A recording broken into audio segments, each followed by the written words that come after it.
¿Cuáles son las mejores áreas para invertir en bienes raíces durante estos tiempos de crisis? Ese va a ser el tema por el día de hoy, así que vamos a empezar.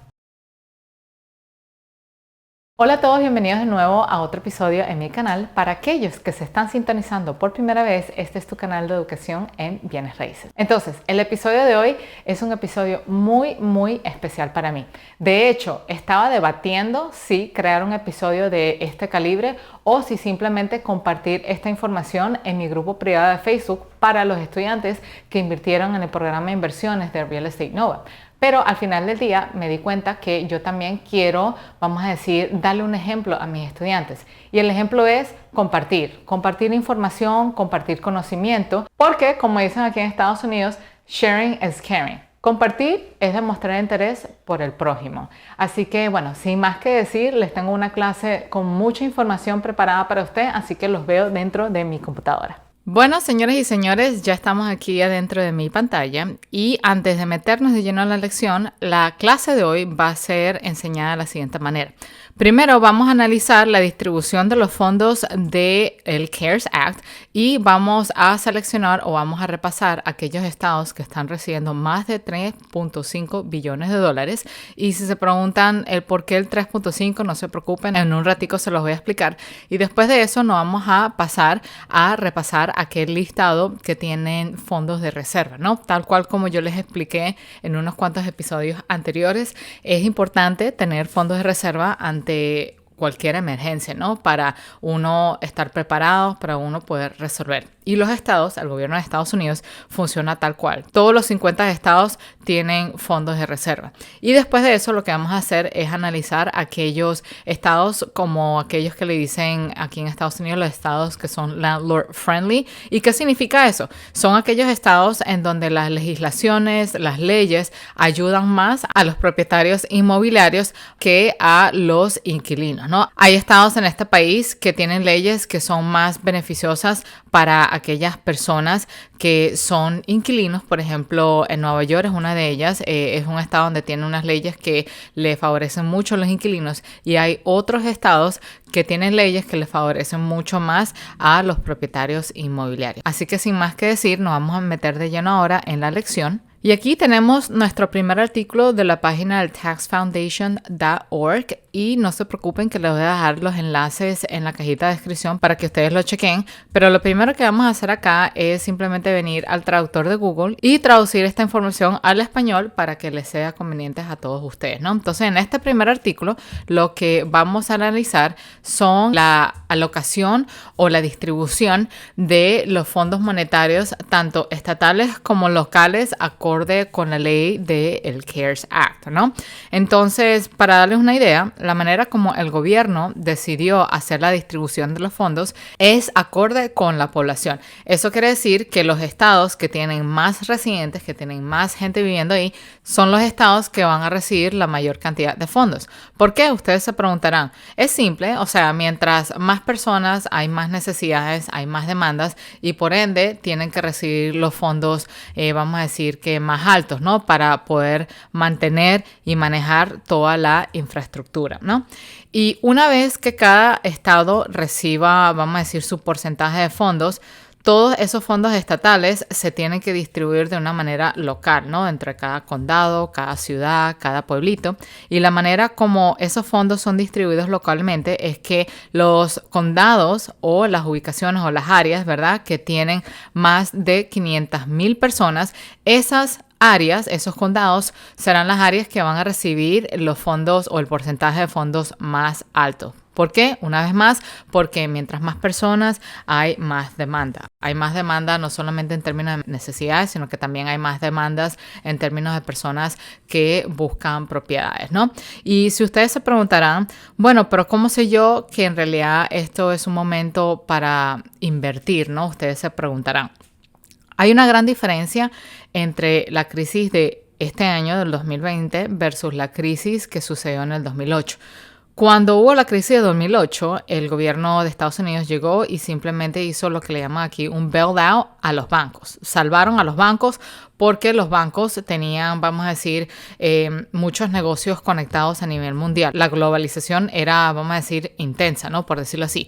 Y si los bancos de Estados Unidos se caían, prácticamente se iba a caer la economía mundial. Este caso, en 2020, sí estamos siendo afectados mundialmente, pero el gobierno de Estados Unidos ahora está entrando para rescatar el país, para rescatar la economía, pero no está rescatando los bancos. Está utilizando los bancos para proveer ese tipo de ayuda y ayudar al individuo, a personas como tú y yo, y el gobierno al mismo tiempo está ayudando a los negocios pequeños, tal cual como les enseñé en mi episodio pasado, ¿no? No está yendo directamente a los bancos. Los bancos están proporcionando todos los préstamos y el SBA, junto con el CARES Act, está llegando y está comprando aquellas hipotecas, aquellos préstamos, están subsidiando esos préstamos para que los bancos continúen moviendo el dinero y proporcionando ayuda para, una vez más, aquellos individuos que están necesitados, personas como tú y yo, y aquellas personas que también son propietarios, no solamente de inversiones, sino propietarios de negocios, ¿no? Ahora, ustedes se preguntarán, sí, pero ¿cómo sé yo exactamente que va a haber demanda, ¿no? En términos de las propiedades. Tengamos una cosa bien en claro acá, y lo digo por experiencia, ¿no? En este país tenemos algo que le llamamos como que the real estate months o los moving months. Eso quiere decir que entre los meses de abril hasta septiembre, a veces hasta octubre, dependiendo del estado donde están, esos son los meses que tenemos la mayor cantidad de movimiento posible cuando se refiere a temas de inmobiliarios. Muchas personas se están mudando porque están rentando, muchas personas se están mudando o se están moviendo, mejor dicho, porque están comprando. Y ahora ustedes pensarán, bueno, pero es que ahora nadie se va a mover o nadie se va a mudar porque simplemente estamos en una pandemia. Las cosas no siempre funcionan así. Para aquellos que han arrendado, dependiendo una vez más del estado en donde ustedes están, cuando uno no quiere seguir con el contrato de arrendamiento, uno por lo general tiene que avisarle a su landlord o a su propietario, ¿verdad? Con anticipación. Hay contratos que requieren de que si uno no quiere renovar el contrato de arrendamiento, que uno tiene que avisarle al propietario con 30 días de anticipación. Otros estados requieren 60 días de anticipación. Otros estados requieren 90 días de anticipación. ¿Y qué sucede cuando ya uno le avisa al propietario que, ya yo no voy a renovar este año porque conseguí una propiedad más grande o porque me tengo que mudar o porque pienso mudarme a un sitio pequeño, la razón que sea? Lo que hace el propietario, que son cosas que muchos de nosotros no nos imaginamos, es que el propietario ya empieza con los anuncios de mercadeo, ya empieza a buscar un inquilino nuevo para reemplazarte, de manera que esa propiedad no se quede vacante y el propietario no se quede sin ingreso, porque ese propietario también tiene que pagar la hipoteca, también tiene que pagar los impuestos fiscales, los impuestos de las propiedades, todos esos gastos también que nosotros como inquilinos no nos preocupamos. Entonces, el propietario va a hacer lo mejor posible para no quedarse sin rentar esa propiedad, porque si no, a él o a ella o a ellos no les entra ningún tipo de ingreso. Entonces, ¿qué sucede en este caso? Cuando llega un inquilino y le dice al propietario, ok, ya yo no quiero rentar más, hay un chance muy alto de que esa propiedad ya se haya rentado antes de que tú te hayas mudado, porque así es como funciona.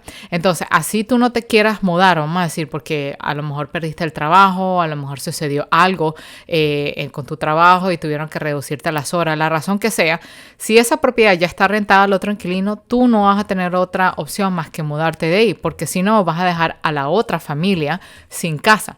Entonces, el movimiento es casi que obligatorio, es necesario que ocurra de manera que la economía pueda continuar fluyendo, ¿no? Entonces, el paso número 1 de este análisis es tratar de entender cuáles son los estados que van a tener la mayor cantidad de personas, porque si hay mayor cantidad de personas, eso quiere decir mayor cantidad de ayuda, eso quiere decir que también hay mayor cantidad de demanda en términos de renta, en términos de búsqueda de propiedades y al mismo tiempo más fondos va a recibir en términos de infraestructura, ¿no? Entonces, volviendo al tema, antes, en el 2008, el gobierno de Estados Unidos vino y ayudó y subsidió a los bancos. en el 2020 la historia cambia un poquito. Todos esos fondos que el CARES Act está distribuyendo a todos los estados es no solamente para cubrir el unemployment o el desempleo, sino que también es para cubrir gastos de infraestructura, ¿no? Estamos hablando del transporte público, estamos hablando de asistencia para familias y asistencia para niños, estamos hablando de programas de educación, ¿verdad? Ya que ahora muchos de nuestros hijos están tomando clases electrónicamente desde la casa, pero las escuelas siguen corriendo. Estamos hablando de préstamos a la Reserva Federal porque tienen que inyectar dinero a la economía, ¿no? Y otro tipo de programas que existen a nivel local para ayudar a la comunidad, ¿no? Entonces, todos esos fondos están fluyendo y ustedes como inversionistas tienen que asegurarse de que cuando ustedes vayan a invertir estén viendo más que simplemente una casa bonita, que estén seguros de que va a haber una demanda en cierta zona, ¿no? Ahora, vamos a decir que continuamos leyendo este artículo, la cual lo voy a dejar a la discreción de ustedes. Entonces, a medida que van bajando, van a ver un poco acerca de la historia del CARES Act para aquellos que están interesados y prácticamente utilizaron, vamos a decir, Ohio como un ejemplo, ¿no? Entonces, la cuota estatal y local bajo la ley de CARES está dando 4.53 mil millones o billones a el estado de Ohio, que tiene una población de 11.69 millones de personas. Entre esas, 4.44 millones de personas viven dentro de esos condados que tienen más de 500,000 personas. Y simplemente aquí, a medida que ustedes van bajando por este artículo, van dándole, como lo que le dicen acá en Estados Unidos, un breakdown, como que una distribución de dónde exactamente está yéndose ese dinero. Pero para aquellos de nosotros que somos un poco más visuales, el artículo también hizo vamos a decir una ilustración, ¿no? Una tabla aquí donde ustedes van a tener la oportunidad de apreciar o de ver esa distribución con más detalle, ¿no? Entonces, Ohio, una vez más, tenemos a Ohio con 4.532 millones de dólares y prácticamente tenemos estos 5 condados. Tenemos a Franklin, Cuyahoga, Hamilton, Summit y Montgomery. Espero haber pronunciado bien Cuyahoga y si no, me disculpan para aquellos residentes que viven en esa zona. Y el resto del dinero, después de haber sido distribuido para todos estos condados, termina siendo distribuido por el resto del estado, para pueblitos más pequeños, para condados más pequeños, ¿verdad? Y la manera como funciona es que vamos a decir que Franklin County está recibiendo acá, como ustedes ven, 510 millones de dólares. Parte de esto, como lo verán en el color naranja, va a ir a las áreas locales y parte de esto va a ir distribuido a la parte del estado para otros tipos de programas estatales, ¿no? Entonces, eso es más o menos para que ustedes vayan teniendo una idea de cómo funciona la distribución de fondos. Ahora que ya hemos entendido el porqué y lo importante que es saber hacia dónde va el dinero que está proporcionando el acta del CARES Act, ¿verdad? Ahora nos vamos a venir a otro artículo también escrito por taxfoundation.org y una vez más yo le voy a dejar a ustedes el enlace a todos estos artículos para que lo repasen a su propio tiempo, a su propia discreción. Entonces, ¿qué significa este mapa? Como ustedes verán acá.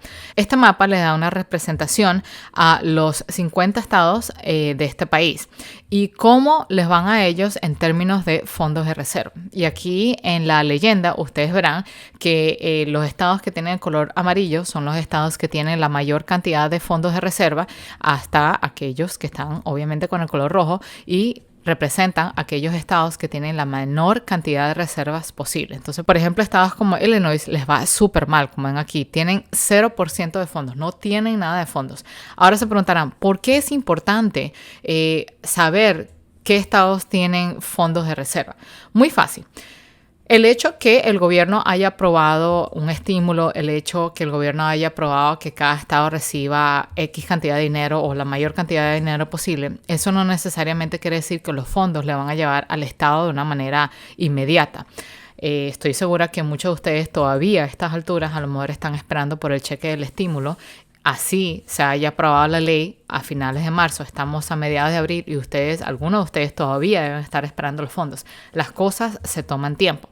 Y lo mismo va con estos estados. Los estados no se pueden quedar de brazos cruzados esperando que el gobierno federal llegue a rescatarlos. Por ende, ellos tienen que tener acceso a esos fondos de reserva para seguir invirtiendo en la infraestructura. Estamos hablando de infraestructura en el sentido del transporte público. Por ejemplo, en Nueva York estamos hablando de los trenes, del subway, En otros estados estamos hablando del sistema de autobuses, estamos hablando una vez más de las escuelas. Todo eso tiene que continuar. A los niños no se le pueden interrumpir las clases porque es parte importante de la educación de ellos, ¿no? Entonces, esos fondos de reserva tienen un rol extremadamente importante para la sobrevivencia de aquellos ciudadanos, de aquellas personas que viven en ciertas partes o en ciertos estados hasta que esos fondos federales lleguen en el auxilio de ellos, ¿no? Entonces, espero que ahora eso haya sido claro. Y si están disfrutando mucho de este episodio, una vez más, no se les olvide darle el like en este episodio para ayudar a que este canal suba en rango y darle acceso a otras personas a información de este calibre para que ellos también se eduquen en el tema, ¿no? Entonces, ahora, volviendo a la tablita acá, volviendo al artículo, entonces ya saben, entonces habíamos hablado de estados como Ohio. Entonces, Ohio, a pesar de recibir 4.5 billones de dólares, está como que en la zona aquí del medio, ¿no? De la lista. No está ni muy mal, pero tampoco está muy bien. Pero si se ponen a ver en el área de los amarillos, entonces tenemos estados como Wyoming, tenemos estados como California, New Mexico, tenemos estados como Texas, por ejemplo, que les va muy bien. Y están otros estados como, por ejemplo, Hawái, tenemos a la Florida, tenemos Pensilvania, Nueva York, que no les está yendo muy bien, que digamos, ¿no? Entonces, es muy importante que ustedes ahora vayan entendiendo el por qué es importante hacer todo este estudio para tener una idea de, cómo yo voy invirtiendo, ¿no? Y este modo de inversión no es de todos los días. Este es un modo de inversión para aquellas personas que están buscando, una vez más, invertir en el medio de la crisis y asegurarse, o vamos a decir que ir por lo que está más seguro, aunque en realidad no es la terminología más correcta porque en realidad nada es seguro esta vida, pero estás tomando como que riesgos controlados, hiciste tus estudios para asegurarte de que la movida que estás haciendo haya sido una movida, vamos a decir, calculada, ¿no? Pero eso no quiere decir que estados como Nueva York o estados como en Pensilvania o la Florida son estados muy malos para invertir. Simplemente estamos en modo sobrevivencia y estamos considerando, si vamos a invertir en tiempo de crisis, ¿en qué exactamente es lo que me tengo que ajustar? Obviamente la situación va cambiando si estamos en una economía fuerte donde el dinero todo está fluyendo y así los estados no tengan fondos de reserva, todavía están recibiendo dinero de inversionistas o dinero de otros medios como por ejemplo de los impuestos y todo lo que va dentro de la ecuación. Y ahora que ya tienen esa información bien clara, lo importante que es tener esos fondos de reserva, lo importante que es poder recibir esos fondos del CARES Act para seguir invirtiendo en la infraestructura, ahora vamos a pasar la página para entender otro criterio, por decirlo así, que es muy importante en la decisión de qué estado exactamente invertir. Y entre esos están, una vez más, como les dije, los famosísimos landlord friendly states, ¿no? Como lo ven aquí en este artículo. Entonces, dependiendo del artículo que ustedes estén leyendo, van a ver, vamos a decir que información un poquito mezclada, ¿no? Porque todo va a depender de la persona que está escribiendo el artículo, ¿no? Entonces, lo que vamos a hacer es que voy a agarrar y voy a simplemente traducir esta información al español para que les sea más fácil a ustedes. Los 7 principales estados amigos, los propietarios, ¿no? Los landlord friendly states del 2020, ¿no? Entonces, a medida que ustedes van viendo, van entendiendo el criterio del por qué este autor o esta autora decidió escoger estos estados como los más landlord friendly, ¿no? Entonces tenemos el proceso de desalojo, impuesto de la propiedad, control de alquileres y otras reglas que va en sí, ¿no? Y entre esa lista está el estado de Indiana, también tenemos el estado de Georgia, también tenemos el estado de Kentucky, tenemos a Texas acá, otro es Arizona y este no es el único artículo, también tengo otro por aquí en donde lo averigüé y vamos a decir que el listado es muy parecido, casi siempre son los mismos estados de siempre, con la excepción de que en este artículo agregaron a Alabama y agregaron a la Florida, pero a medida que vas viendo, este es el criterio, ¿no? Entonces impuestos sobre la propiedad, registros y licencias, control de alquileres, proceso de desalojo y una vez más tenemos aquí Alabama, que es uno de los estados donde yo invierto, está el estado de Arizona, que es el mismo estado que aparece en este artículo. También tenemos aquí a Illinois, también tenemos aquí al estado de Pensilvania y así la lista se va acumulando. También tenemos a Ohio y así todo se va formando para ustedes obtener este listado que están viendo acá. Entonces, este listado contiene, vamos a decir que los estados que están recibiendo fondos de 3.5 billones de dólares hasta arriba. Entonces tenemos al estado de California con 15 billones, tenemos a la Florida con 8.3, Illinois con 4.9, Georgia con 4.12, Nueva York con 7.5, Michigan con 4, North Carolina con 4, Ohio con 4.5, Pensilvania con 5 y Texas con 11 billones, ¿verdad? Entonces averiguamos ya esta parte. Luego vimos el mapa de amarillo y naranja y rojo, por decirlo así, y descubrimos que hay ciertos estados que le van mejor que a otros en términos de fondos de reserva. Entre ellos está California, está Georgia, está Michigan y está Texas, como verán. Ohio está ahí como que en la mitad, ¿no? Una vez más, no le va ni muy bien ni muy mal, pero está ahí en la mitad. Y luego vamos a decir que el último criterio es los estados landlord friendly. Y eso resume a nuestra lista a prácticamente 2 estados. Estamos hablando del estado de Georgia y estamos hablando del estado de Texas. Y como podrán ver, invertir en bienes raíces es mucho más que mirar casas bonitas. Como verán, no es simplemente, oh, yo me imagino viviendo ahí, o me gusta como esta cocina, lo que sea. Es un estudio de mercado a fondo. Tienen que entender para dónde se está moviendo el dinero, tienen que entender acerca de la demanda, tienen que entender el tipo de población que vive ahí, la cantidad de personas que viven ahí, cuántos trabajan, cuántos son subsidiados por el gobierno, todos esos componentes son muy importantes entenderlos, ¿no? Entonces, volviendo a esta presentación, tenemos a Georgia y tenemos a Texas en la lista, y lo que vamos a hacer es que simplemente nos vamos a ir a este artículo una vez más, y lo que vamos a hacer es que vamos a bajar en el listado, ¿no? Entonces, en este listado, le voy a hacer un zoom para que lo leamos todo bien. En este listado, como podrás ver, tenemos la distribución de aquellos fondos. O sea, recuerdan que antes yo había dicho un mínimo de 3.5. Bueno, el 3.5 viene de todo esto, ¿no? Estamos tomando un promedio. Como verán, Alabama está recibiendo 1.9, Alaska, Arizona, California está recibiendo 15. Así que vamos a ir bajando en el listado, y habíamos hablado de Georgia como uno de los estados que cumple todos los 3 requisitos. Entonces, aquí tenemos a Georgia, la cuota estatal, condado de Cobb, el de DeKalb, Fulton y Gwinnett, ¿no? Entonces, como les había explicado, estos condados son aquellos que tienen de 500,000 personas en adelante, ¿verdad? Y el resto de esos fondos, lo que sobra acá, va a ir a la cuota estatal. Entonces, lo que vamos a hacer es que vamos a analizar el condado de DeKalb, la cual lo tengo ya aquí en el mapa, y prácticamente se van a venir a la página de Google Maps, ¿verdad? maps.google.com, y una vez más yo le voy a dar los enlaces en la caja de descripción.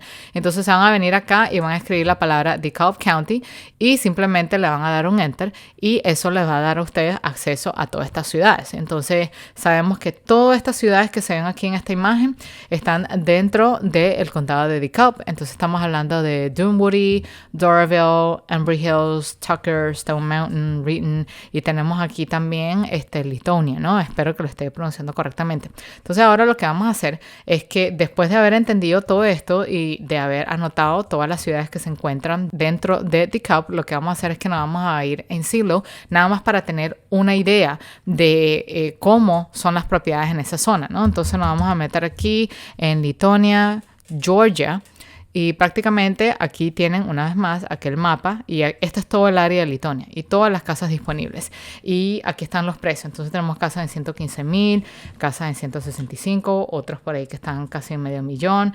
175,500, 119,900, 149, o sea, es una gran variedad. También tenemos una propiedad aquí por menos de $70,000, y como verán, ya tienen un listado de las propiedades. Primero empezamos por la distribución de fondos por el CARES Act, luego aprendimos acerca de aquellos estados que tienen fondo de reserva, luego empezamos a buscar por los estados que son landlord friendly, y llegamos hasta este punto donde tenemos un listado de todas las propiedades disponibles en el mercado. Y ahora lo que van a hacer es simplemente aplicar todos aquellos conceptos que ustedes aprendieron en el seminario gratuito que se lanzó hace unos meses atrás. Y para aquellos que no tienen ni idea de lo que yo estoy hablando o están curiosos acerca del seminario y quieren aprender, les voy a dejar el enlace a que el seminario, una vez más, es gratuito en la cajita de descripción, y también va a haber un enlace en la sección de comentarios. En este seminario ustedes prácticamente van a aprender a hacer un estudio de mercado más de lleno, ¿no? Entonces vamos a analizar cuáles son las áreas que en realidad dentro de todo lo que ya hemos conseguido, cuáles son las áreas que son rentables, van a tener acceso a una calculadora donde ustedes simplemente van a poder sacar la rentabilidad de aquellas propiedades y entender cuáles son aquellos aspectos a considerar cuando se trata de las inversiones. Estamos hablando de la tasa de crimen, estamos hablando de las escuelas, o sea, va mucho, mucho más allá que simplemente ver una foto bonita y decir, ok, esta casa me gustó, vamos a comprarla para invertir y ya, ¿no? Así que aquellos que están interesados, les voy a dejar el enlace en la cajita de descripción para que ustedes se suscriban. El seminario dura aproximadamente 2 horas y media, ¿no? Y viene con mucha información. Si ustedes pensaron que aprendieron mucha información aquí, imagínense cuando se metan al seminario, ¿no? Y esta es la primera parte de lo que es la clase, ¿no? Como les había mencionado al principio, esta clase originalmente la quería compartir única y exclusivamente con aquellos estudiantes que invirtieran en el programa de Real Estate Nova, y esta es la primera parte. La segunda parte sí que está reservada para mis estudiantes y voy a tener esa clase con ellos dentro del grupo privado de Facebook porque ya va mucho más allá de los conceptos que se pueden cubrir aquí. Así que sin más que decir, los veo afuera. Y eso fue todo lo que yo tengo para compartir con ustedes en el día de hoy. Espero que les haya gustado muchísimo la información, y para aquellos que aún están más curiosos y quieren aprender más, déjame compartir con ustedes que tengo un seminario gratuito web, y en ese seminario ustedes van a aprender a invertir en bienes raíces de la manera correcta y al mismo tiempo tener lo suficiente para continuar expandiendo su portafolio de bienes raíces. Lo único que les pido es que, bueno, primero se registren en este enlace que ustedes ven aquí en la pantalla, y al mismo tiempo que cuando se registren, que bloqueen al menos unas 2.5 horas de su tiempo para aprender. Sé que suena como mucho, pero créanme, tengo tanta información para compartirles con ustedes que esas 2 horas y media se van a pasar volando. Así que sin más que decir, los estoy viendo en el seminario y se me cuidan. Un abrazo. Chaito. Bye.